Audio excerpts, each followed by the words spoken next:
Hello everyone. দিদির বাড়ি থেকে এসে মনটা খারাপই বলতে পারো। মানে কোথাও থেকে ঘুরে আসার পর না কেমন লাগে একটু। এক রাতের জন্য গিয়েছিলাম, তারপরেও একটু একটু মনটা যাই হোক, আবার কাজে ফিরতে হয়েছে আজকে সোমবার। তো যাকে সারাদিন তো মেঘলে মেঘলে একটা ওয়েদার ছিল। সারাদিনের কাজকর্ম যা ছিল, পড়াশোনা পড়ানো সব কমপ্লিট। এখন বাজে সন্ধ্যে 7টা। এখন আমি আর মা যাচ্ছি পাড়াতে আমার কাকুর বাড়িতে একটুখানি গল্প করতে, আড্ডা দিতে। তো চলো যাওয়া যাক। চলো, আমরা মা মেয়ে রেডি। আমি যাচ্ছি আমার কাকুর বাড়িতে, আর আমার মা যাচ্ছে ওনার একমাত্র দেওরের বাড়িতে। দেওরের কথা শুনলে বৌদির মুখে সেই আসি, আমার বৌদির কথা শুনলে দেওরের মুখে সেই আসি। যাকে চলো একটুখানি গল্প আড্ডা দিয়ে আসি।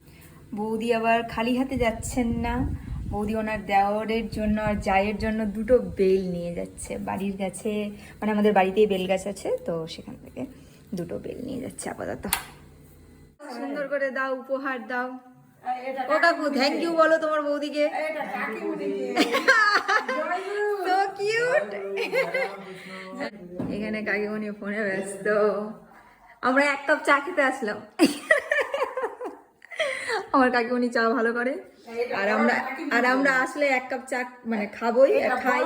তাই ও চাউমিন হবে।